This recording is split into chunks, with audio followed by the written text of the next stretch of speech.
حضرت خواجہ نصیر الدین نصیر علیہ الرحمہ فرمایا کرتے تھے یہ فن یوں ہی نہیں آیا ہے، پاؤں استاذوں کے تابع ہیں تو فن آیا ہے۔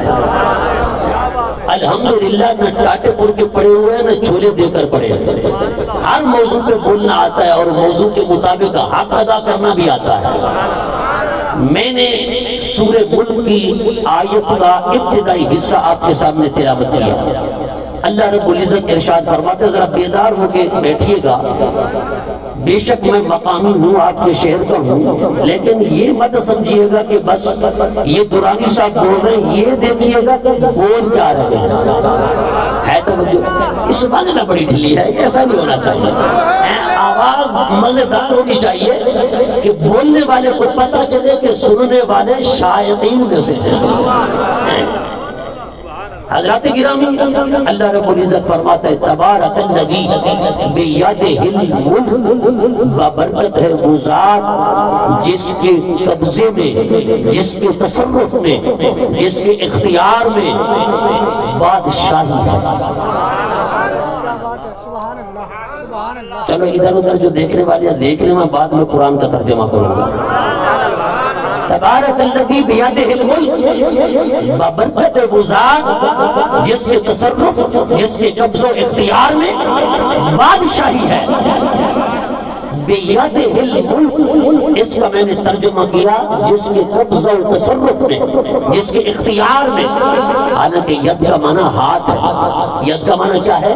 ہاتھ۔ عربی زبان میں ہاتھ کو ید کہا جاتا ہے۔ قرآن کریم کی اگر تفاسیر کو دیکھا جائے تو اس کے 4 درجے یا 5 درجے علماء نے بیان فرمائے۔ میرے استاذ گرامی، استاذ کریم، شیخ القرآن والحدیث، استاذ العلماء بیہقی وقت، خلیفہ مفتی اعظم ہند حضرت قبلہ مفتی منظور احمد صاحب فیضی رحمت اللہ تعالی علیہ، بولنے ذرا محبت سے۔ اللہ تعالیٰ آپ کی قبر انور پر کروڑ رحمت نازل فرمائے۔ آپ نے ہمیں پڑھایا کہ قرآن کریم کی تفسیر کے 4 درجے ہیں یا 5۔ پہلا درجہ قرآن کریم کا ہے، قرآن کریم کی آیات کی تفسیر کا تفسیر القرآن بالقرآن، یعنی قرآن کی تفسیر قرآن کی آیات سے کی جائے۔ ہے توجہ آپ کی؟ تفسیر قرآن کے 4 درجے یا 5 درجے وہ سارے گن کر آپ کو بتا دوں تاکہ آپ کے نالج میں اضافہ ہو جائے۔ تفسیر القرآن بالقرآن، تفسیر القرآن بالحدیث النبوی، تفسیر القرآن بأقوال الصحابہ، تفسیر القرآن بأقوال التابعین و تبع التابعین۔ 4 درجے۔ 5واں درجہ تفسیر القرآن بأقوال الصالحین والاولیاء الکاملین۔ لیکن اس 5ویں تفسیر کے درجے کو بعض نے چوتھے کے ساتھ ملا دیا ہے۔ انہوں نے کبھی 4 درجے ہیں تفسیر القرآن کے۔ سب سے بڑا درجہ تفسیر القرآن کا یہ ہے کہ قرآن کی تفسیر قرآن کی آیات سے کی جائے۔ حضرات گرامی، اللہ فرماتے ہیں تبارک الذی بیدہ الملک، میں اپنے مقصد کی طرف آ رہا ہوں، توجہ فرمائیں۔ تبارک الذی بیدہ الملک، بابرکت وہ ذات جس کے ہاتھ میں بادشاہی ہے۔ مولا ہم تو یہی سنتے آئے، تو ہاتھ سے پاک ہے، تیرا ہاتھ نہیں ہے، جسم و جسمانیات سے پاک ہے، نہ تیرا ہاتھ ہے، نہ تیرا چہرہ ہے، نہ تیرا جسم ہے، نہ تیرے جسمانیات، تو ہر طرح کے اعضائے انسانی سے بالکل پاک ذات ہے، منزہ ذات ہے۔ مولا تو فرماتا ہے تبارک الذی بیدہ الملک، بابرکت وہ ذات جس کے ہاتھ میں بادشاہی ہے۔ مولا تیرا ہاتھ کون سا ہے؟ ذرا اپنے ہاتھ کی زیارت تو کرا، ذرا اپنے ہاتھ کی زیارت تو کرا۔ ہم تیرے ہاتھ کا دیدار کرنا چاہتے ہیں کیونکہ تیرا ہاتھ اتنا مضبوط ہے، تیرا ہاتھ اتنا پاورفل ہے، تیرا ہاتھ اس قدر مستحکم ہے کہ یہ زمین و آسمان کا نظام تیرے ہاتھ میں، یہ جن و بشر کا نظام تیرے ہاتھ میں، یہ حور و ملک کا نظام تیرے ہاتھ میں، یہ جنت و دوزخ کا نظام تیرے ہاتھ میں، یہ ملکوت و ملک کا نظام تیرے ہاتھ میں، یہ تحت و فوق کا نظام تیرے ہاتھ میں، یہ شمال و جنوب کا نظام تیرے ہاتھ میں، یہ کہکشاؤں کا نظام تیرے ہاتھ میں، یہ دریاؤں کا نظام تیرے ہاتھ میں، یہ سمندروں کا نظام تیرے ہاتھ میں۔ مولا تیرے ہاتھ اتنے بڑے پاورفل ہیں، تو اتنا بڑا طاقتور ہے کہ تو خود فرماتا ہے تبارک الذی بیدہ الملک، ببرکت وہ ذات جس کے ہاتھوں میں ملک اور بادشاہی کا اختیار ہے۔ مولا ذرا اپنے ہاتھ کا دیدار تو کرا، ہم اتنا حسین ہاتھ، ایسا پاورفل ہاتھ، ایسا زبردست ہاتھ دیکھنا چاہتے ہیں، دیدار کرنا چاہتے ہیں، زیارت کرنا چاہتے ہیں۔ اللہ اکبر۔ اللہ رب العزت نے فرمایا اے رب کا ہاتھ دیکھنے والوں ذرا حدیبیہ کے میدان میں آ جاؤ، حدیبیہ کے میدان میں آ جاؤ۔ ان الذین یبایعونک انما یبایعون اللہ ید اللہ فوق ایدیہم، فرمایا جس نے دیکھنا ہو خدا کا ہاتھ وہ آئے میدان حدیبیہ میں دیکھ لے پیارے مصطفیٰ کا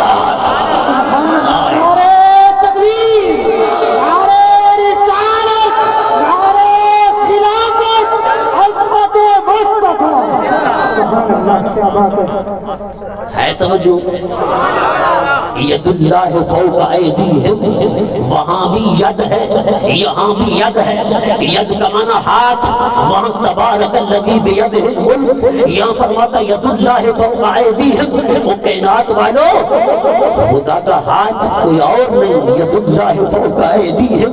بڑی توجہ کی قابل بات، رب نے یہ نہیں فرمایا ید الرحمن، رب نے یہ نہیں فرمایا ید الرحیم، رب نے فرمایا ید اللہ۔ کوئی یہ نہ سمجھے رب نے اپنا صفاتی نام استعمال کیا، نہیں، بلکہ رب نے اپنا ذاتی نام استعمال کر کے بتا دیا ارے خدا کا ہاتھ یہی مصطفیٰ کا ہاتھ ہے۔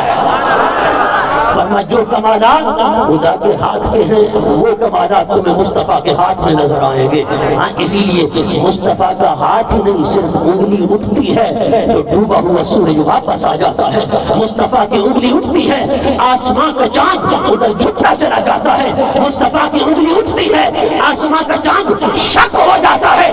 مصطفیٰ کی انگلی اٹھتی ہے درخت دوڑتے ہوئے آپ کی خدمت میں حاضر ہو جاتے ہیں، ایک پہاڑ بولتے ہوئے آپ کی خدمت میں حاضر ہو جاتے ہیں۔ فرمایا کائنات والو جس ہاتھ کے اشارے سے کائنات گھوم رہی ہے یہ کوئی اور نہیں، یہی تو خدا کا ہاتھ ہے۔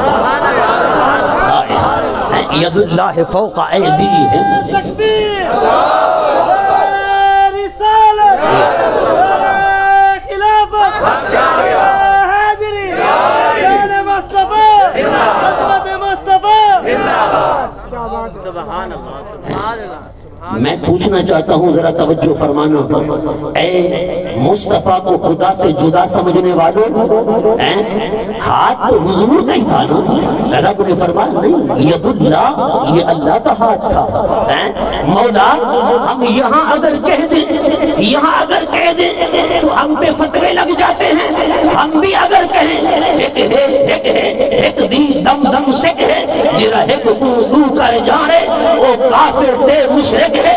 ہم اگر کہیں احمدیو ہے میم دے اولے دلڑی موہے دہان کریم فرید ارحام عشق اسادہ دین ایمان یا رسول اللہ، اگر ہم کہہ دیں ہم پہ فتوے لگتے ہیں۔ مولا حدیبیہ کے میدان میں مصطفیٰ جو صحابہ کی بیعت لے رہے تھے ہاتھ تو مصطفیٰ کا ہی تھا، تم فرماتے نہیں ید اللہ، وہ کائنات والا یہ اللہ کا ہاتھ تھا، یہ اللہ کا ہاتھ تھا۔ کس کا ہاتھ تھا؟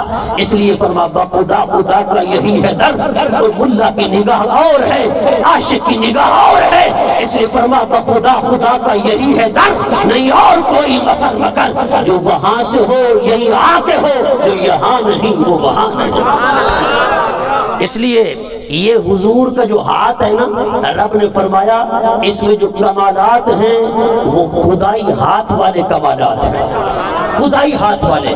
اس لیے حضور جس کو جو چاہیں جب چاہیں جس وقت چاہیں حضور عطا فرما سکتے ہیں۔ اے نسب کا عقیدہ حضور عطا فرما سکتے ہیں۔ حضرات گرامی انما انا قاسم واللہ یعطی، اللہ عطا کرتا ہے مصطفیٰ تقسیم کرتے ہیں۔ گرامی میں عرض کر رہا تھا جب دست مصطفیٰ ید اللہ ہے تو پھر حضور جس کو جو چاہیں جب چاہیں عطا فرما دیتا ہے نا سب کا عقیدہ۔ اچھا اللہ نے صرف تشبیہ دی یا مصطفیٰ کو عطائیں بھی کر دی؟ کیا خیال ہے آپ کا؟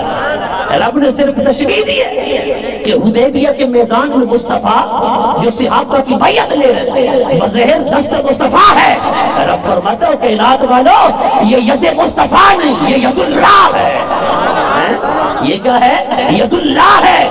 فرما کمالات بھی وہی ہیں. میرا حبیب جس کو جو چاہے، جس وقت چاہے، جب چاہے، جتنا چاہے فرما عطا کر سکتا ہے. کیوں؟ مالک کونین ہیں، وہ پاس کچھ رکھتے نہیں. دو جہاں کی نعمتیں ہیں ان کے خالی ہاتھ میں. بلکہ علماء فرماتے ہیں، توجہ کریں میری بات، میری طرف توجہ فرمائیں. امام بوصیری نے لکھا اور امام شیخ عبد الوہاب الشعرانی نے لکھا، جنہوں نے حضور کے گنبد خضرا پر بیٹھ کر 8 ساتھیوں کے ساتھ براہ راست صحیح بخاری کا سبق خود مصطفیٰ سے پڑھا ہے. اتنے عظیم امام اور بڑے بڑے بزرگوں نے لکھا. وہ فرماتے ہیں اگر نبی کریم صلی اللہ علیہ وسلم کی بارگاہ میں کوئی سائل آتا، حضور کے پاس ہوتا تو عطا کر دیتے، نہ ہوتا تو پھر نہیں فرماتے تھے. ہائے ہائے سخاوت مصطفیٰ کا عالم دیکھیے. فرماتے ہیں اگر تشہد کے اندر لا نہ ہوتا، مصطفیٰ کی زبان پہ کبھی لا آتا ہی نہ، کبھی لا آتا ہی نہ. ایک عربی حضور کی بارگاہ میں حاضر ہوا، عرض کرتا ہے میں سوال کر سکتا ہوں؟ حضور خاموش رہے. اس نے پھر کہا میں سوال کر سکتا ہوں؟ حضور خاموش رہے. اس نے پھر سوال کیا. حضور نے اب کی بار پتہ کیا فرمایا؟ حضور نے فرمایا سل ما شئت، جو تو مانگنا چاہتا ہے مانگ. تو صحیح مانگتے بڑھتے اے بیٹھو تو بولو ذرا محبت نہ. حضور نے تیسری بار عربی کے سوال کرنے پہ فرمایا سل ما شئت، جو تو مانگنا چاہتا ہے مانگ. اب میرے سننے بھائیوں ذرا توجہ فرماؤ. یہ جو ماں کا کلمہ ہے نا، ماں کا، یہ اتنا عام ہے. حضرت امام محمد بن حسن شیبانی السیر الکبیر کے اندر فرماتے ہیں، وہ امام محمد جو امام اعظم کے شاگرد ہیں، بڑے حسین و جمیل تھے، بڑے سونے، بڑے خوبصورت. ایک انگریز نے دیکھا نا تو کہا یار یہ بندہ کون ہے؟ کہا یہ امام محمد ہیں، یہ امام محمد ہیں.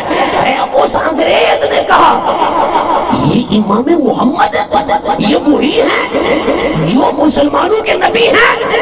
تو کہا گیا نہیں یہ وہ نہیں جو مسلمانوں کے نبی ہیں، یہ تو مسلمانوں کے نبی محمد مصطفیٰ کے غلام ہیں. اللہ اکبر. انگریز مورخ نے کہا چھوٹا محمد اتنا حسین ہے تو بڑا محمد کتنا حسین ہو. سبحان اللہ. صحابی نے جب سوال کیا نا تیسری بار تو میرے آقا نے فرمایا سل ما شئت، جو تو مانگنا چاہتا ہے اونٹ چاہیے. حضور نے فرمایا اونٹ عطا کر دیا. اس نے پھر کہا مجھے زیادہ راہ چاہیے، سفر کا خرچ چاہیے. حضور نے فرمایا سفر کا خرچ بھی عطا کر دیا. اللہ اکبر. حضرت مولا علی فرماتے فغبطنا، ہم نے غبطہ کیا، رش کیا. اب یہ جنت مانگے گا. حضور کا دریائے رحمت بھی جوش میں ہے. سرکار بھی فرما رہے سل ما شئت. اب یہ عجیب بندہ ہے، جنت مانگنے کی بجائے اونٹ مانگ رہا ہے، سواری مانگ رہا ہے. حضور نے بھی فرما دیا کہ میرے غلاموں یہ جو عربی ہے نا یہ تو بنی اسرائیل کی بڑھیا سے بھی جیا گزرا ہے. اس کے اور بنی اسرائیل کی بڑھیا کے درمیان بڑا فرق ہے. سیادہ نے عرض کیا آقا وہ کیسے؟ حضور نے فرمایا جب حضرت موسیٰ علیہ السلام بنی اسرائیل کو نجات دلانے کے لیے نجات دہندہ بن کر انہیں لے کر جا رہے تھے، جب دریا سے سواریاں پار ہونے لگی نا تو اللہ نے جب کنارے پر سواریاں پہنچی، سواریوں کے رخ اللہ نے موڑ دیے. جب سواریوں کے رخ موڑے نا اللہ تبارک و تعالیٰ نے حضرت موسیٰ علیہ السلام نے کہا مولا کیا ہم ڈوبنا تو نہیں چاہتے؟ اللہ نے فرمایا موسیٰ نہیں ڈوبنا نہیں چاہتے ہو، البتہ یہاں تابوت یوسف ہے، حضرت یوسف کا مزار پر انوار ہے، حضرت یوسف کا تابوت بھی ساتھ لیتے جاؤ. حضرت موسیٰ علیہ السلام کو اس کا پتہ نہ تھا. آپ نے لشکر والوں سے کہا لشکر والوں بتاؤ وہ تابوت یوسف کہاں؟ ایک بڑھیا نے کہا اے موسیٰ مجھے پتہ ہے وہ تابوت یوسف کہاں ہے. اللہ اکبر. آپ نے بڑھیا سے کہا بتا وہ کہاں پر ہے. بڑھیا نے کہا ایسے نہیں بتاؤں گی، پہلے 2 باتیں میری مانو بعد میں بتاؤں گی. حضرت موسیٰ علیہ السلام نے فرمایا بڑھیا کون سی باتیں؟ اس نے کہا پہلی بات تو یہ ہے وعدہ کرو جنت کے اندر آپ کے ساتھ رہوں گی اور آپ والے مقام میں رہوں گی.